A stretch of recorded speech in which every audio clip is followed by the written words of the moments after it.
ઉદ્દગારવાચક ચિહ્ન press not Surat ખાનગીરપુરાના Kurukshetra ખાતેની શ્રી રામકથામાં સીતારામ વિવાહ ઉત્સવ રંગેચંગે ઉજવાયો.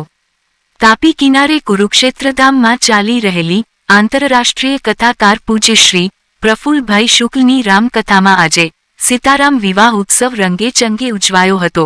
શ્રી અજયભાઈ ગાંધી શ્રી દશરથજી બનીને રામની જાન લઈને આવ્યા હતા. શ્રી રાજુભાઈ કોસાડ જનકરાજા બનીને કન્યાદાન કર્યું હતું. શ્રી કૃણાલભાઈ પટેલ અને શ્રીમતી અંકિતાબેન પટેલ આબેહૂબ સીતારામ બન્યા હતા. પુરવાર ટી.ઓ. ઓફિસર શ્રી મહેશભાઈ ભારતી એ 1 લાખ રૂપિયાનું દાન કર્યું હતું.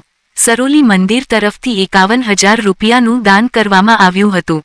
ટ્રસ્ટના પ્રમુખ શ્રી કમલેશભાઈ સેલર દ્વારા દાતાઓનું સન્માન કરવામાં આવ્યું હતું. કોસંબા વલસાડથી કથા શ્રવણ કરવા આવેલા શ્રી દિલીપભાઈ ટંડેલનું સ્વાગત કરવામાં આવ્યું હતું. આચાર્ય શ્રી ભાવેશભાઈ જોશી ને લોકગાયક શ્રી દીપક બારોટે મંગળાસ્તક મંત્ર ઉચ્ચાર કર્યા હતા. પૂજ્ય શ્રી પ્રફુલ્લભાઈ શુક્લે કહ્યું હતું કે સીતારામનો વિવાહ જીવ અને ઈશ્વરનું મિલન છે. સાંજે 4 વાગે અપના ઘર સોસાયટીમાં શ્રીમતી વસુમતીબેન મિસ્ત્રીને નિવાસે હવન અને હનુમાન ચાલીસાનો સત્સંગ થયો હતો. પ્રસ્તુતિ અભિનવ સુરત ન્યૂઝ ચેનલ એડિટર પ્રકાશ પટેલ સુરત.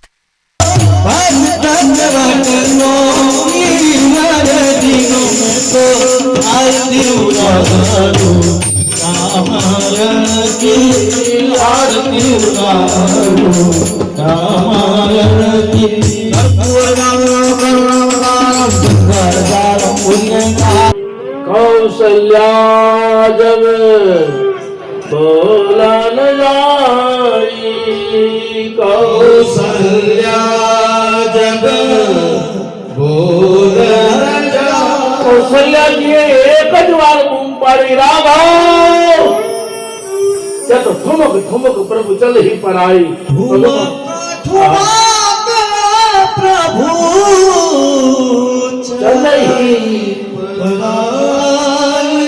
રામના પગમાં ઝાંઝર પહેરાવેલા, એ ઝાંઝરનો ઝણકાર કરતા કરતા રાઘવ દોડીને આવ્યા, કૌશલ્યાની ગોદમાં બેસી ગયા. દશરથજી બોલાવે ને રામ ન આવે અને કૌશલ્યાજી બોલાવે ને રામ દોડતા આવે. સાહેબ, આનું શું કારણ?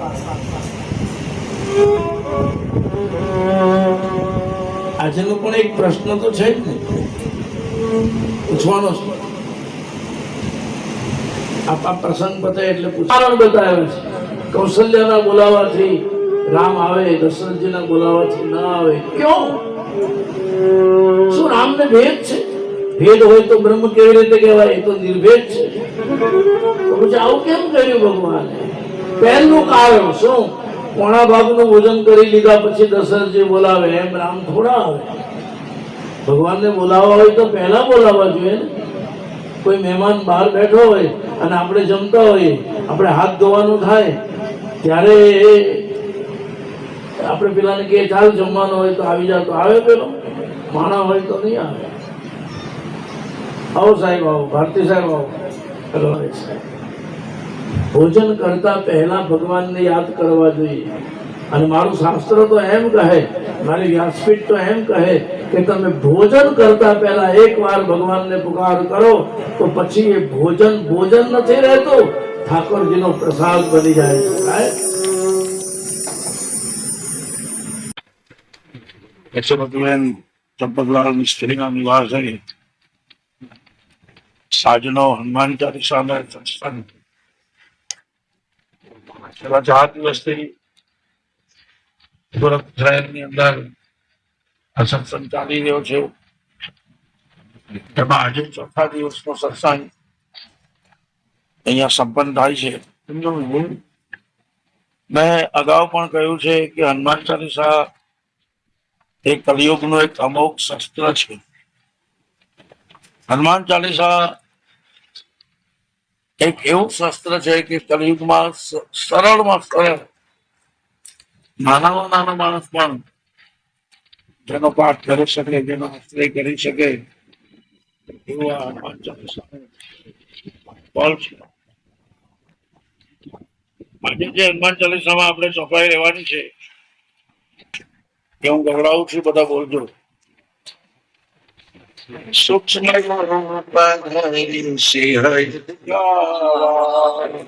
સ્વરૂપ ધરી સિંહ દિખાવા.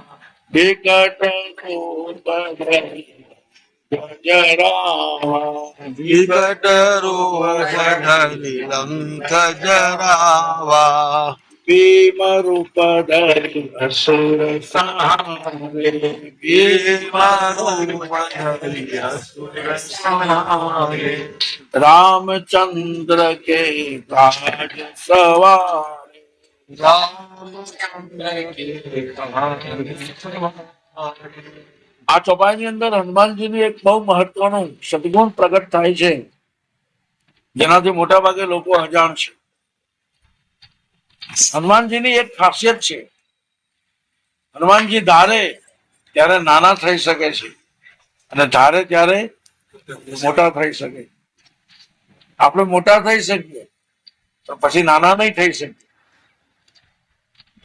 ટાઈમ ગાડી પર બેસવા મળ્યો હોય અને એને કોઈ દિવસ નીચે બેસવાનું થાય તો નીચે કેમ બેસ? માણસ મોટો થઈ શકે છે પણ જલ્દી નાનો નહીં થઈ શકે. ત્યારે હનુમાનજી મહારાજ ધારે ત્યારે મોટા થઈ જાય અને ધારે ત્યારે નાના થઈ જાય. સુષમા નામની રાક્ષસી મળી, સુરસા નામની, એ કે હું તને ખાઈ જાઉં, અહીંથી જે નીકળે એને મારા પેટમાં જવું જ પડે. તો હનુમાનજી મહારાજ પોતાનું કદ વિસ્તારવા માંડ્યા. સુરસા 16 યોજન થઈ તો હનુમાનજી 32 યોજન, સુરસા 64 યોજન થઈ તો હનુમાનજી એના કરતા ડબલ. સુરસાએ 100 યોજન મુખ પહોળું કર્યું. તરત જ હનુમાનજી સૂક્ષ્મ રૂપ ધરી સિંહ દિખાવા, મચ્છર બની એના પેટમાં જઈને પાછા આવતા રહે. બોલ માં તારું કામ થઈ ગયું. તારે તો એવું જ છે ને કે તારા પેટમાં જવું છે, હું જી આવ્યો. એ હનુમાનજી જયારે અશોક વાટિકામાં સીતાજીને મળે છે, સીતાજીને એના આંસુ હનુમાનજીએ લૂછ્યા સાહેબ. એટલે હનુમાનજી એમ કીધું કે બા તું ચિંતા નહીં કર, અમે 1 મહિનામાં ભગવાનને લઈને અહીંયા આવશું, રાવણને મારી અને તમને પાછા અયોધ્યા લઈ જશું. ત્યારે સીતાજીએ ચિંતા વ્યક્ત કરી અને હનુમાનજીને એમ કીધું કે રામે બધા તારા જેવા જ ભેગા કરેલા છે કે રાવણ છે, બ્રહ્મા પણ એની આગળ પગે લાગે, દેવતાઓ એની આગળ હાથ જોડે, તારા જેવા રીછ વાનર તારા જેવા જ બધા ભેગા કરેલા છે કે તમે એમ રાવણને મારવાના કેમ? ત્યારે હનુમાનજીએ શું કર્યું ખબર? કે કાનક ભૂધરાકાર રક્ષવીરા. અતિ ભયંકર અતિ બલવીરા. હનુમાનજીએ એવું રૂપ ધારણ કર્યું ત્યાં સીતાજી કે બસ બસ બસ હતો એવો જ થઈ જાય, પાછો હતો એવો જ થઈ જાય. ખ્યાલ આવી ગયો.